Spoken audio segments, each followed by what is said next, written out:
Avec le don de la force, le Saint-Esprit libère le terrain de notre cœur. Il le libère de la torpeur, des incertitudes et de toutes les craintes qui peuvent le freiner, de manière que la parole du Seigneur soit mise en pratique de façon authentique et joyeuse.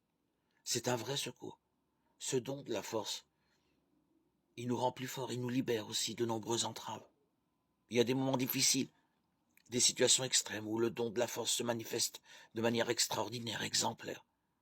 C'est le cas de ceux qui doivent affronter des expériences particulièrement dures et douloureuses, qui bouleversent leur vie et celle de leurs proches.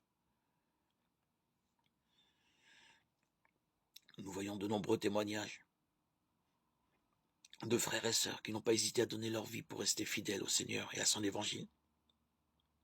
Aujourd'hui aussi, dans bien des parties du monde, il ne manque pas de chrétiens qui continuent de célébrer leur foi et d'en témoigner, même lorsqu'ils savent que cela peut coûter un prix plus élevé. Mais pensons à ces hommes, ces femmes qui mènent une vie difficile, luttent pour faire vivre leur famille, éduquer leurs enfants. Ils font cela parce que l'esprit de force les aide.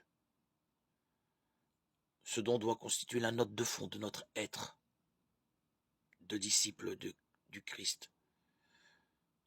Dans l'ordinaire de notre vie quotidienne, rappelons-nous ceci.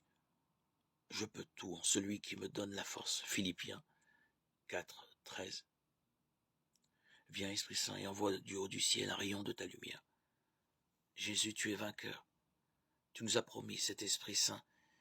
Il est là, en nos vies, pour nous fortifier, nous donner la force d'avancer. Alléluia. Alléluia. Donne-nous toujours, Seigneur, la grâce de nous maintenir avec joie dans la pensée du bien, du bon. Toi qui es un Seigneur bon. Que tu puisses toujours, par ton esprit, nous venir en aide. Et que nous puissions prendre appui sur le réconfort de Dieu